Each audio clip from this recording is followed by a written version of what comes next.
रावलपिंडी में काक पुल के करीब कहोटा रोड पर ऑयल टैंकर में आते जख्मी रेस्क्यू टीमें फायर टेंडर और दीगर इमरजेंसी गाड़ियां फौरी तौर पर जाए वकुआ पर पहुंची। फायर फाइटर ने आग पर काबू पा लिया है। मजीद क्या तफसीलात हैं इसरार खान से जानते हैं। जी इसरार। रावलपिंडी में काक पुल के करीब कहोटा रोड पर ऑयल टैंकर में आतिशबाजी का ये वाक़या, रेस्क्यू टीमें फायर टेंडर और दीगर इमरजेंसी गाड़ियां फौरी तौर पर जाए वकुआ पर पहुंच चुकी हैं। तफसीलात इसरार खान से जानते हैं। जी इसरार बताइएगा।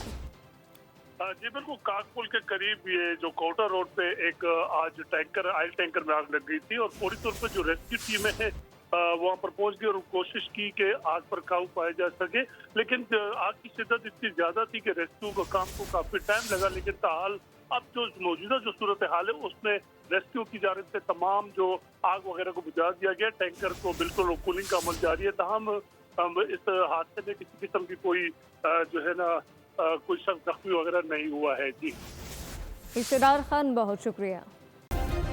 सब्सक्राइब करें और बेल दबाएं ताकि कोई खबर रह न जाए।